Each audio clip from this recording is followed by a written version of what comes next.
instituciones más poderosas de nuestra historia, mantiene episodios que aún son un misterio.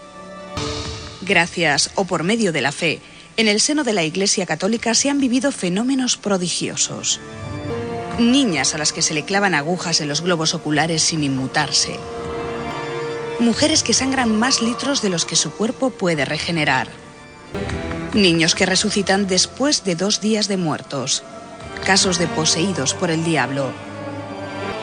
Son solo ejemplos del misterio de la Iglesia, casos únicos y portentosos que nos ponen los pelos de punta. Descubriros algunos de ellos, los más asombrosos, será nuestro objetivo en los próximos minutos. ¿De verdad hay niñas a las que les clavan agujas en los globos oculares sin que se inmuten? Pues sí, Miguel, eso dicen los informes médicos. ¿Sí? Sí. Buenas noches, Carmen Porter. Buenas noches, Miguel. ¿Cómo estás? Encantada de estar contigo aquí. Yo también de que estés aquí. Has escrito un libro que se llama Misterios de la Iglesia, segunda edición ya casi, editado por EDAF. ¿Cómo estás? Bueno, compañera, escribes hace tiempo, eres periodista también, metida en estos temas. ¿Por qué te metiste en estos temas, Carmen? Pues porque me interesaban desde jovencita, ya sabes, el morbo que nos dan estas historias. Y luego, una vez terminada la carrera, durante ella ya empecé a meter la cabeza en estas revistas del medio, en Enigmas. Enigmas fue la primera que me dio esa oportunidad. Y desde ahí pues empecé a investigar casos, a publicar noticias, más tarde reportajes, y he acabado pues escribiendo este libro. ¿Por qué acerca de la Iglesia? ¿Qué te interesa? ¿Por qué te interesó ese campo específico? Pues mira, me empezó a interesar a raíz de un libro que encontré sobre la biografía del Padre Pío. Era un tomo de 800 páginas, bastante grueso, que yo decía, madre mía, ¿qué contar aquí? Va a ser un petardo, no me lo voy a acabar leyendo. Y al final no, al final me interesó tanto que empecé pues a buscar más cosas, más casos, más documentos y a interesarme en lo que eran los misterios de la Iglesia, porque creo que se ha dicho muy poco sobre ellos. Hoy en día, y cómo está la Iglesia en estos momentos, la gente pues rechaza muchas veces todos estos temas. Pero yo he querido dar la otra cara de la Iglesia, ¿no? Aquello que no nos muestran y que es difícil acudir a esa información. ¿Crees que la Iglesia está en crisis en este momento? ¿La Iglesia Católica? ¿Te refieres a la Iglesia Católica? Sí, ¿no? por supuesto, creo que sí, que está en un momento que está viviendo por una serie de hechos, no sé si lo están haciendo bien o si lo están haciendo mal, pero están viviendo un momento de crisis y no hay más que acercarnos a las iglesias que tenemos en nuestro país para ver que cada día, los domingos, va menos gente a oír la misa. ¿Y crees que ha habido muchas equivocaciones? El Papa recientemente pedía perdón por un montón de crímenes cometidos o equivocaciones cometidas. ¿Crees que han sido un poco los culpables de mucha parte negra de la historia? Han sido culpables en cierto sentido. Aquí no vamos a tirar solo piedras a la Iglesia, tanto los gobiernos como la Iglesia, como nosotros, que somos humanos, todo el mundo puede cometer errores. Que rectifiquen por ello me parece una postura realmente pues, que está muy bien. Sin embargo, en tu libro has recogido un poco el aspecto más misterioso de la Iglesia, lo que significa esa palabra, decir cosas como aquí hemos comentado, niñas a las que les clavan agujas, gente que resucita, endemoniados, etcétera, ¿no? Sí, exactamente. Aquellos casos que yo he creído, hay muchísimos más, en mis archivos han quedado muchísimos casos que algún día verán también la luz, pero he querido recoger aquellos casos más impactantes y de los que menos sabíamos sobre fenómenos místicos, sobre milagros, sobre exorcismos que se dan en el seno de la Iglesia Católica. Y ese es el premio que tenemos para esta noche, lo venimos anunciando, 3 ejemplares de Misterios de la Iglesia, escrito por Carmen Porter, editado por EDAF, a sortear entre toda la gente que nos llame al 905 11 80 80 o la gente que esté en el chat. Ya sabéis la forma de entrar, www.espacioenblanco.org. Vais ahí a una listita que tenemos y entráis en el chat, ese punto de reunión del mundo del misterio a estas horas. Y empezamos, ¿te parece, Carmen? En tu libro comienzas el capítulo 1 con el verdadero exorcista. ¿Quién es el verdadero exorcista? Pues El verdadero exorcista es un capítulo en el que recojo la verdadera historia en la que se basó la mítica película y la mítica novela del exorcista. Es la historia de un chaval de 12 años, de Robbie, que de repente un día empieza a realizar ese juego, que para mí no es un juego. Yo siempre que me pongo un micrófono delante de un micrófono digo que la Ouija, que hay que tener cuidado con ella porque muchas veces no sabemos las puertas que nos abre y no sabemos cómo cerrarlas en muchas ocasiones. Yo creo que un poco fue lo que le pasó a este niño. Comenzó jugando con la Ouija. Exactamente. Su tía Harriet, era una espiritista que realizaba siempre la Ouija y creía contactar con los muertos. El niño, con tan solo 12 años, empezó a realizar este mal llamado juego y le interesó tanto que incluso a la muerte de su tía, él en su habitación por las noches solo seguía realizando la Ouija. Preguntaba cosas a los muertos, creía que contactaba con ellos. A raíz de que su tía murió se empezaron a dar una serie de fenómenos en torno al niño y en la casa, fenómenos poltergeist, un abrigo que salía volando desde un armario, una Biblia que se caía, y los padres empezaron a decir que qué era lo que pasaba, qué estaba ocurriendo allí. El niño, por supuesto, no sabía, ni declaró en ningún momento, ni dijo a sus padres que había estado realizando este juego. ¿Cómo siguió la historia?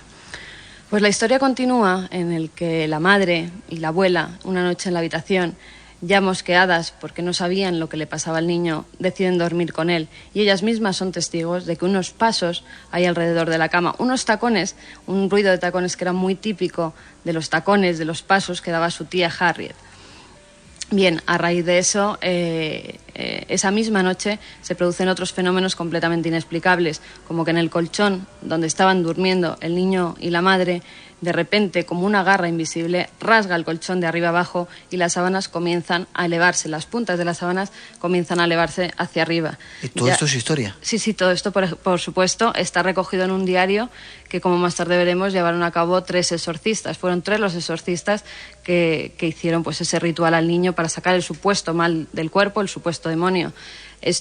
Uno de ellos, Bishop, fue el que día tras día se encargó de recoger en un diario todo lo que iba ocurriendo en torno al niño y todos los fenómenos inexplicables que se iban dando. La familia estaba durmiendo con él, contabas cómo se levantaban las esquinas, los picos de las sábanas. Los picos de las sábanas. ¿Y qué pasó después? Decidieron llevarle a un psiquiatra, a un psicólogo, recorrieron varios médicos, ninguno de ellos pudo darle una explicación a los sucesos que el niño estaba viviendo. Robbie tampoco sabía explicar qué era lo que le estaba ocurriendo, tan solo que se sentía mal, que no sabía lo que le ocurría y que algo extraño estaba pasando a su alrededor. Llegan también, como los médicos no le dan explicación ninguna, acuden a un reverendo luterano, porque ellos eran de religión luterana. El reverendo luterano les dice que no les puede ayudar, que se cree que se trata de un caso pues de posesión demoníaca y que él no les puede ayudar, ya que Lutero había erradicado lo que era el ritual del exorcismo de su religión. Pero sí les pone en contacto con un sacerdote católico. Este sacerdote... Ahora no lo cuentes, espera, 1:12 en Canarias. Hacemos una mínima pausa, cambiamos también nuestra agenda, no queremos perdernos ni un solo segundo de este programa especial de hoy del Espacio en Blanco aquí en M80 Radio, 905 11 80 80 nuestro teléfono. 3 libros, Misterios de la Iglesia, escritos por Carmen Porter, son el premio que tenemos para sortear esta noche. Y 1 minuto, ahora 12 y 1 minuto, fueron un exorcista, ¿qué pasó? Llegaron a un exorcista, a un sacerdote católico, que tras estudiar varios meses al niño decidió realizar este ritual. Lo ingresó en un hospital y cuando se encontraba realizando el exorcismo, el niño de repente sacó de lo que era el somier un muelle y de arriba, desde el hombro hasta la muñeca, rajó el brazo del sacerdote. El sacerdote dijo que no quería volver a saber nada más del niño, que no quería saber nada más de exorcismos y le dejó pues a la buena de Dios, por llamarlo así. Los padres entonces ya se empezaba a rumorear que en esa casa ocurrían cosas extrañas, que el niño era raro y incluso en las clases a las que acudía el niño en el colegio, uno de los pupitres en el que estaba él sentado salió disparado, estrellándose contra la pizarra. La gente ya empezaba a rumorear sobre el niño y decidieron trasladarse a San Luis, donde tenían a varios familiares. Una vez allí entraron en contacto con 3 sacerdotes. Bishop, Halloran y Borner fueron los 3 sacerdotes católicos que durante 3 meses realizaron noche tras noche el exorcismo para sacar el mal del cuerpo a Robbie. ¿3 meses estuvieron? 3 meses estuvieron. Y haciendo exorcismos tal y como manda la Sagrada... Por supuesto, para ello utilizan un ritual rumano, es decir, son una serie de oraciones que contempla desde 1631, vienen recogidos en un libro y son oraciones que van justo para sacar ese mal del cuerpo. Son oraciones en latín, ahora ya han sido traducidas también pues a varios idiomas, debido a que en el año 2000 pues hubo una fusión de lo que eran pues sectas satánicas, incluso personas que se creían poseídas por el demonio. Entonces el Vaticano decidió, en vez de tener solo el ritual romano en latín, pues traducirlo a varios idiomas. Utilizaron ese ritual, día a día iban leyendo esas oraciones y se produjeron algunas cosas que Bishop recoge en su diario como dermografías, es decir, a Robbie, sin que hubiera nadie alrededor, sin que él se lo pudiera haber hecho y con 3 testigos delante, le salían inscripciones en su abdomen. Algunas de ellas era la palabra infierno y otra la palabra exit. Infierno, hell, y exit, salida. Curioso, ¿cómo continúa la historia? Es un poco lo que nos cuentan luego en la película, con tanto dramatismo, con tantas historias raras. Yo creo que es todavía más impactante lo que en ese diario se relata. Más tarde esta noticia saldría publicada en el Washington Post y gracias a que William Peter Blatty, en aquel momento además estaba estudiando porque quería ser seminarista, recogió esta noticia, posteriormente pudo entrar en contacto con los 3 sacerdotes y novelar lo que era el verdadero caso. A Robbie hay que decir que al final, un día de agosto, pues estaban realizando el exorcismo que ellos dijeron que era todavía más cruel por los fenómenos que se estaban dando, por las convulsiones, gritos, gruñidos, incluso xenoglosia, es decir, hablar lenguas extrañas que Robbie estaba haciendo. Y una buena noche Robbie se levantó y dijo que ya se había acabado. Una luz de repente en esa habitación brilló, salió por la puerta y no volvieron a saber más. Sé que Robbie ahora ya es una persona adulta que se convirtió al catolicismo porque para realizar los exorcismos tuvieron que convertirle al catolicismo, que vive felizmente, que no quiere saber nada de los medios de comunicación ni quiere volver a comentar su historia. Ya, aquella luz que salió sería la luz de lo que tuviera dentro, el diablo, de ese espíritu que le poseía. Supuestamente era pues el mal que le había poseído y que en ese momento salió. Hay más casos, ha habido más casos de poseídos, ¿verdad? Sí, incluso te puedo decir, y para los oyentes de tu programa, que yo hace pocos meses, cosa de 2 meses, he podido acudir a un exorcismo realizado por un sacerdote de la Iglesia Católica. Yo lo primero que pensé fue en mi libro, dije, qué rabia, ya ha salido casi el libro, está en máquinas y yo no puedo incluir este caso que he vivido en primera persona. Se siguen realizando exorcismos en nuestro país. Además, ahora se van a nombrar más exorcistas, uno por diócesis, los tiene que nombrar el obispo. Y estos casos siguen sucediendo. Espera, ¿por qué? Porque el diablo, ¿hay más casos de posesiones en este momento en nuestro país? Sí, por supuesto. ¿Sí? Sí. Yo te puedo decir que, ya te digo, hace 2 meses acudí a uno de estos exorcismos, realizado por un sacerdote de la Iglesia Católica, del cual no voy a dar su nombre. ¿Qué fue lo que viste? ¿Qué fue lo que vi? Pues una chica que luego supe al hablar con ella que tenía 19 años, que era una estudiante de universidad completamente normal, que se creía que alguien de su universidad, unos chicos que la tenían bastante manía, habían hecho un ritual de sangre contra ella y tanto la madre como ella creían que estaba poseída. Yo te puedo decir que acudí con un médico, con un psiquiatra, que me dijo que la niña no estaba endemoniada, que se trataba de una simple histeria. Una histeria que la verdad a mí en principio me sorprendió porque los gritos y gruñidos que emitía aquella chica eran terribles. ¿Tuviste como, o sea, viviste esa...? Sí, por supuesto, se le acercaba incluso estampitas de la Virgen y ella intentaba morderlas. Los ojos durante 3 horas y media, que es lo que duró el exorcismo, se la quedaban en blanco en todo momento. Entonces era un estado en el que realmente impresionaba la situación en la que nos encontrábamos, ¿no? Una chica joven tirada en una colchoneta con un sacerdote echándole agua bendita, ella emitiendo gruñidos y contestando con una voz bastante ronca, pues la verdad te impresiona. ¿Al final qué pasó? Al final, según nos dijo el sacerdote, según pensaba él, ella tenía 7 demonios en el cuerpo. 5 de ellos habían sido expulsados. ¿7 demonios? 7 demonios. 5 de ellos habían sido expulsados. En este caso, según me dijo el sacerdote, se enfrentaban a uno de ellos, que era Zabulón. Yo luego busqué y efectivamente hay un nombre de demonio que se llama Zabulón.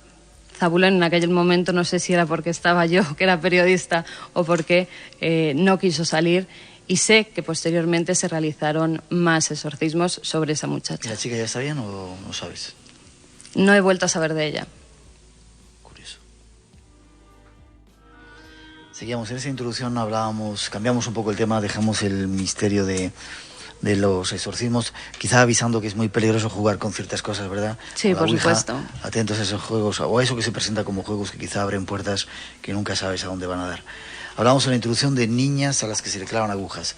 ¿Dónde ocurrió eso? En los globos oculares, en los ojos. ¿Dónde ocurrió esa barbaridad o ese milagro? No sé cómo llamarlo.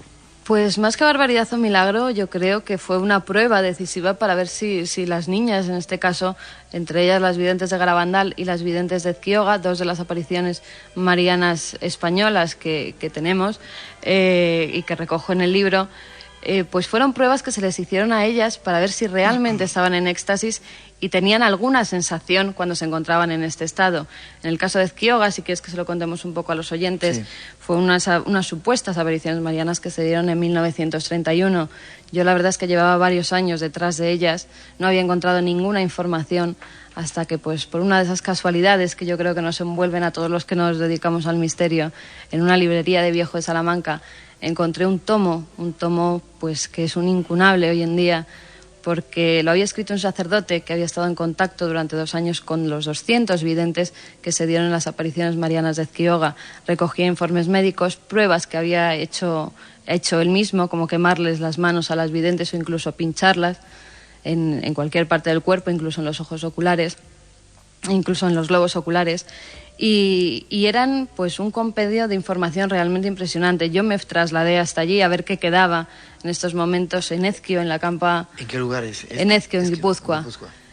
No queda nada más que un altar con 3 cuadros de lo que era la supuesta Virgen que allí se apareció y un cartelito que pone que los domingos allí se reza el rosario. La historia es realmente apasionante, ya que en 1931, como ya te digo, son 2 niños los primeros, Benita y Andrés Bericiartu, los primeros que dicen ver una señora vestida de negro que se aparece sobre unos árboles en esa campa de Ezquioga. Bien, ellos dicen que es una señora extraña, que está a unos metros elevada por encima de los árboles, que porta una espada en la mano, que tiene una corona de estrellas encima de la cabeza. En pocos meses llegan a ser 200 los videntes que dicen ver a aquella señora extraña. Lo cierto es que algunas de las profecías que supuestamente esa imagen de esa mujer, de lo que era la Virgen, según los niños, dio, como por ejemplo que iba a haber una guerra en España dentro de poco, en la que se iban a enfrentar ateos contra cristianos, y 5 años más tarde se produciría la Guerra Civil Española. También hubo casos de fraudes dentro de esas mismas apariciones, gente que decía que era vidente, que eran estigmatizados, incluso esas heridas que recuerdan a la pasión de Cristo y que salen en los lugares donde le clavaron los clavos a Jesucristo en la cruz y en la corona de espinas, incluso en el costado, y algunas de ellas fueron estudiadas por los médicos y vieron que se habían hecho ellas mismas las heridas con una cuchilla para tener ese tiempo de fama, ¿no? Ya que mucha gente, incluso de Barcelona, muchísima gente de Barcelona, confiaba en esas apariciones marianas que la Iglesia en ningún momento llegó a reconocer. También hay que decir que por primera vez en la historia de las apariciones marianas, además de que la mujer esta, no sabemos lo que es, yo no sé si era la Virgen, si era un ente, no sé lo que es. Ellos decían que sí, que se trataba de la Virgen, se aparecía con una espada ensangrentada en la mano, y además es la única vez en el que el gobierno y la propia Iglesia decide recluir a los videntes tanto en manicomios como incluso en la cárcel. ¿Sí? Sí. Acabaron muchos de ellos, los que no negaron en ningún momento que fuera un fraude, los que aseguraban que lo que veían era verdad. Incluso el sacerdote, el padre de Cristo Burguera, que escribió el libro, acabó encarcelado. Hoy solo queda en la campa, como decías, 3 cuadros diciendo que los sábados se reza el rosario, ¿no? Exactamente, los domingos. Sin embargo, los domingos. Sin embargo, en Garabandal sí siguen pasando muchas cosas, ¿verdad? Sí. San Sebastián de Garabandal, en Cantabria. Incluso aunque las niñas no estén ya allí, sino que están en Estados Unidos, y desde Estados Unidos continúan con ese movimiento garabandalista, ¿no? En el caso de Garabandal, y que tú bien conoces, porque incluso estuviste allí cuando apareció la Virgen. Cuando decían que iba a ser el fin del mundo, ¿no? Que realmente no fue así, porque si no, no estaríamos aquí. Y tú pudiste contemplar la gente que allí acudía todavía creyendo que se iba a producir ese milagro, ¿no? Es cierto que ocurrieron una serie de fenómenos para mí inexplicables en esas apariciones, en las que pues también una virgen, un ser, antes el que decían era el arcángel San Miguel, durante 12 ocasiones se aparece a 4 niñas. Ellas decían que posteriormente vieron a la Virgen, que ésta le reveló varios de los secretos. Uno de ellos era el fin del mundo, que Conchita anunciaría en una determinada fecha. Es cierto también que muchas de ellas, incluso hay grabaciones de la época en las que las 4 videntes iban caminando hacia atrás, subían sin tropezarse en ningún momento hacia atrás varios kilómetros hasta lo que era el sitio de las apariciones. Había que ver cómo es esa subida, ¿verdad? Y es un sitio pedregoso, además, que tiene bastante, pues como has dicho, tiene bastante tela como para ir hacia atrás. Ya vas hacia adelante y te tropiezas con las piedras como para ir hacia atrás. También en alguna de ellas, a Conchita, por ejemplo, un día se le dibujó lo que era una hostia en la boca y quedó una grabación y una fotografía de ello. Por eso te digo que sí que hay cosas extrañas en lo que serán las apariciones de Garabandal, y que la Iglesia tampoco llegó a reconocer en ningún momento, porque es una aparición mariana que no está aprobada por la Iglesia. ¿De qué año estamos hablando de Garabandal? Garabandal me parece que era 1961, si no recuerdo mal. Más o menos, sí, creo que era esa la fecha. Sigue todavía un movimiento, hay gente que se sigue reuniendo, pero hay mucho fraude en el tema de las apariciones, ¿verdad? Hace poco veíamos en un programa de televisión cómo destapaban un fraude burdo que hacían con alguien, ¿verdad? Sí, por supuesto, pero dicen que la fe mueve montañas. También vimos a esas señoras que creían ciegamente en que allí se seguía apareciendo la Virgen, aunque le ponían las muestras de que era un fraude delante de sus narices. Más cosas que pasan con las vírgenes. Hay vírgenes que sangran también, ¿verdad? Sí, hay figuras tanto de vírgenes como de cristos que llegan a sangrar. Muchas de ellas, como el Cristo de Cochabamba, se han hecho pruebas, incluso metiéndolos en un TAC, es decir, una especie de túnel en el que se hace una radiografía por dentro de lo que es el Cristo, y no han logrado dar con el dispositivo que haga que esa figura llore sangre. No hay en ningún momento dentro de la figura o que se le haya inyectado en los ojos, por ejemplo, como se ha reconocido en algunos y se ha estudiado en algunos casos que han resultado fraudulentos. En este caso, por ejemplo, de Cochabamba... ¿Perú estás hablando? ¿Bolivia? ¿Cochabamba? El Cristo de Cochabamba. ¿En Bolivia? En Bolivia, sí. Pues este Cristo no tiene fraude alguno, según han dicho la Iglesia Católica, ya que tras hacerle un montón de pruebas, incluso análisis de la sangre, que se ha comprobado que es sangre humana, se ha dado incluso el tipo de sangre que es, no han descubierto fraude alguno que pudiera hacer derramar a este Cristo las lágrimas. Es una figura de yeso completamente normal, como la que podemos tener en nuestra casa perfectamente. Ya. Pero Carmen, ¿cómo se puede explicar eso? Que de una figura de yeso salga sangre. ¿Cómo se puede explicar eso? Miguel, yo no lo puedo explicar. Yo soy una simple periodista que me encargo de recoger y de dar las pruebas a favor y en contra que hay de estos casos. Yo no te puedo decir si se trata de un milagro o no se trata de un milagro. Según cada persona, según las creencias que tenga cada uno, pues entonces puedes pensar lo que quieras. Otro capítulo importante en la historia de la Iglesia han sido esos seres que dicen que reviven la pasión de Jesucristo, los estigmatizados. Hay muchos y muy curiosos a lo largo de la historia, ¿verdad? Sí, muchísimos. A mí, ya te digo, uno de los que más me impactó fue el Padre Pío de Pietrelcina, que hace prácticamente un mes ha sido por fin santificado. Ya lo tenemos otro santo en la Iglesia Católica.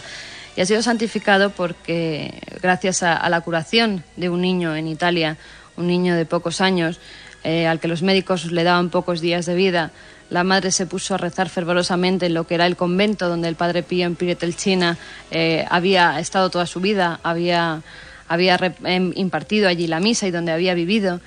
Y gracias, eso dicen ellos, y eso ha reconocido la Iglesia Católica, gracias a esa curación milagrosa, hoy tenemos un nuevo santo.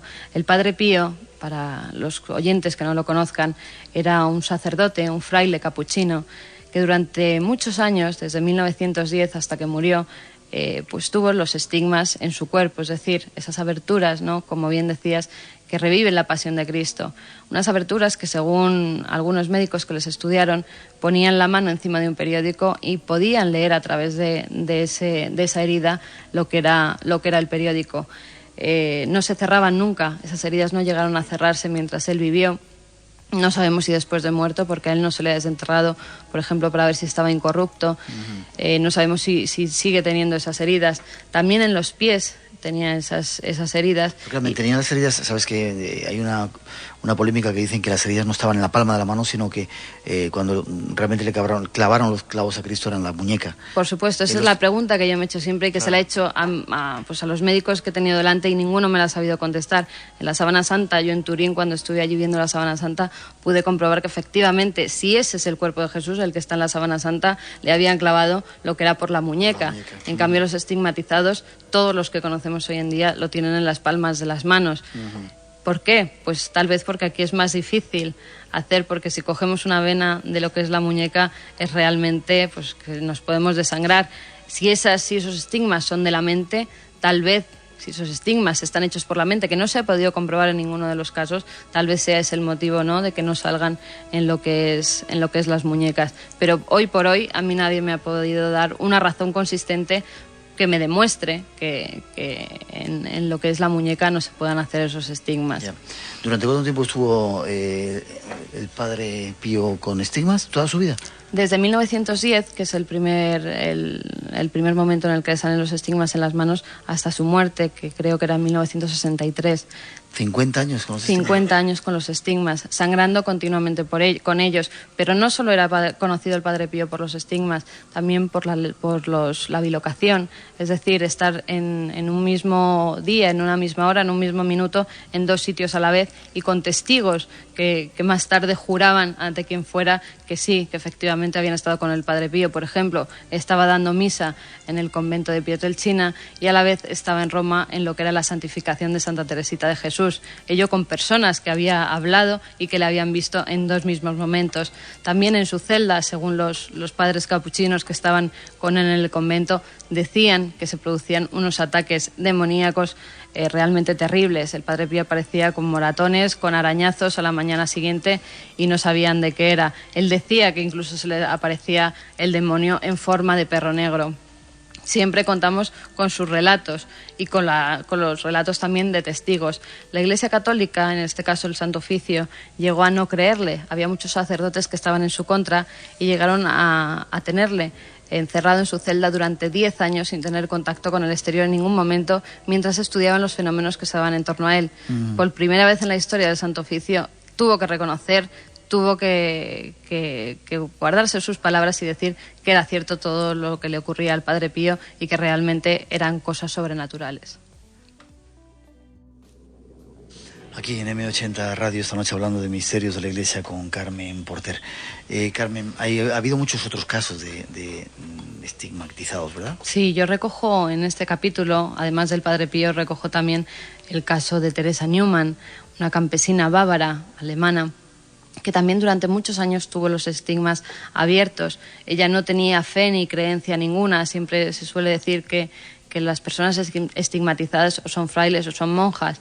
No, esta era una campesina que un buen día, y sin saber cómo, empieza a tener una serie de enfermedades terribles que acaban por fin en abrirle unos estigmas que ella no sabe qué son.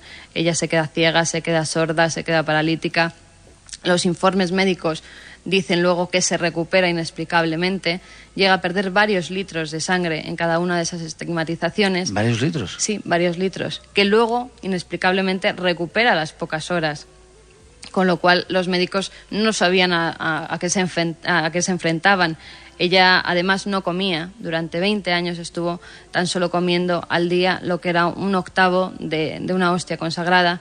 ¿20 años? 20 años. Y un pocito de agua. Incluso se llegaron a encerrar con ella médicos en la habitación y para atestiguar que no le pasaba a nadie comida, que realmente se producía ese fenómeno y comprobaron que efectivamente, y que además ganaba y perdía peso. A lo mejor un día pesaba 50 kilos y al día siguiente 55, tan solo habiendo ingerido lo que era pues ese octavo de la hostia consagrada. Qué curioso. Nos queda poco tiempo. Hay otro misterio, los ojos de la incógnita, lo llamas tú en un capítulo de tu libro que supongo que tendrá que ver con la Virgen de Guadalupe, ¿no? Sí, exactamente. Cuéntanos. Con la Virgen de Guadalupe, además que el indio Juan Diego, que tanta polémica nos trae, porque muchos sacerdotes de la Iglesia Católica dicen que no se trata de una figura histórica, sino que fue una invención. Lo cierto es que en esa tilma se quedó grabada la imagen de una virgen. No sabemos si se aparecería el indio Juan Diego o no. Según la Iglesia hay textos que lo demuestran. En el Nican Mopúa, uno de los textos se recoge lo que es esta historia, esta aparición mariana al indio Juan Diego, que ahora además va a ser beatificado, me parece que en septiembre o por ahí va a ser beatificado. Y en estos ojos, yo lo llamo los ojos de la incógnita, porque gracias a los instrumentos que teníamos en el siglo XX y los que estamos teniendo ahora, se llegaron a descubrir una serie de figuras en los ojos de la Virgen. Los ojos de la Virgen son de pocos milímetros, de escasos milímetros, y en ellos, gracias a potentes microscopios, se descubrió una escena en la que parece que se revive el momento en el que Juan Diego presenta ante el obispo Zumárraga aquella imagen de la Virgen. Todo un milagro. Sí. Decían últimamente que no era verdad la imagen, hay también un poco polémica. Sí, hay un poco de polémica porque dicen también que se ha descubierto lo que es una firma del que pudo hacer ese retrato de la Virgen. El caso es que hoy por hoy ni se han encontrado lo que son los elementos de la pintura, no se ha encontrado elemento químico alguno, tampoco elemento natural. No se ha podido realizar una copia que se haya mantenido en el tiempo como se ha mantenido esta tilma, por lo tal hay muchas pruebas a favor de que se trate de una cosa verdaderamente extraña. Los incorruptibles. Hay un montón de cadáveres en todo el mundo de seres que son beatos o van camino de ser santos, que están incorruptos, ¿verdad? Dentro de la Iglesia hay un montón de ellos. Sí, hay muchos, incluso en España. Yo recojo en Misterios de la Iglesia un capítulo, en este capítulo cuento la historia de la momia de Palencia, La momia de Palencia. Sí, exactamente. Es un Cristo que tienen en el convento de las Clarisas, en Palencia. Está en una capillita. Las monjas con las que yo pude hablar a través de un torno, porque son monjas de clausura, me decían que se trataba de un simple retrato de un Cristo yacente tallado en madera. Pero yo hablé con bastantes expertos. Uno de ellos es un biólogo de National Geographic, que me dijo que él la había visto y que creía que era una momia y además que se trataba de una niña, ya que si lo vemos allí ves que tiene un pecho, tiene las manos bastante pequeñas, como si fuera una niña adolescente, 14, 15 años. También se puede ver que sí ha sido recubierta en partes con madera. Yo he fotografiado incluso los pies y se ve lo que son las uñas debajo y luego un bloque de madera. Esto siempre con datos, ya te digo que ellas, las monjas, lo niegan que se trate de eso. También hay textos en los que se dice que esa imagen fue encontrada de una forma también bastante extraña. Un navegante vio en el mar una urna de luz bastante brillante, se acercó a ella y vio que dentro estaba este Cristo. Este Cristo fue trasladado posteriormente a Palencia. La gente dice que le crece las uñas, que le crece el pelo y que son las monjas de ese convento las que se encargan de cortárselo. Ellas me negaron tal hecho.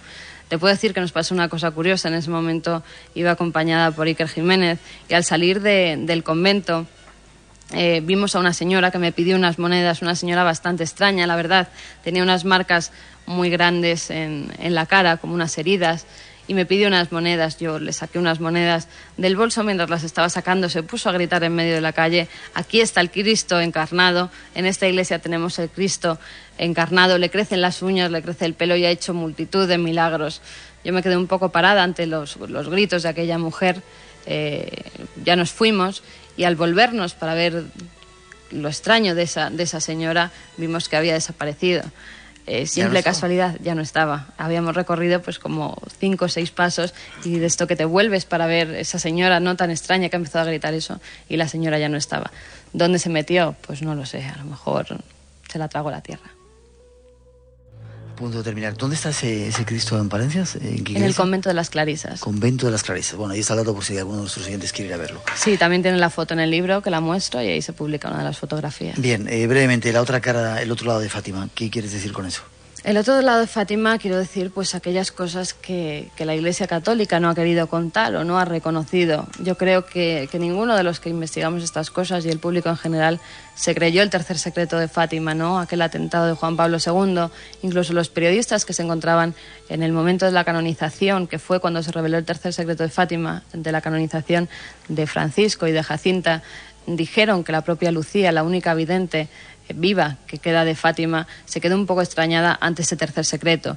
He querido mostrar que gracias a Fina de Armada, que fue la primera en sacar, la historiadora Fina de Armada portuguesa, fue la primera en sacar esta información, acudió a unos documentos en los que se recogía el primer testimonio de lo que había sido la aparición de esa señora, esa figura, a los videntes de Fátima. En ese primer testimonio no tiene nada que ver la descripción con lo que más tarde es la figura que todos podemos contemplar en Fátima, ¿no? Esa virgen con un manto azul, vestida de blanco. Los niños dijeron que habían visto una mujer calva con una túnica blanca acolchada que tenía unos reflejos como dorados. ¿Sí? y que en sus manos tenía una bola de luz que despedía rayos. Ese es el primer documento que se recoge.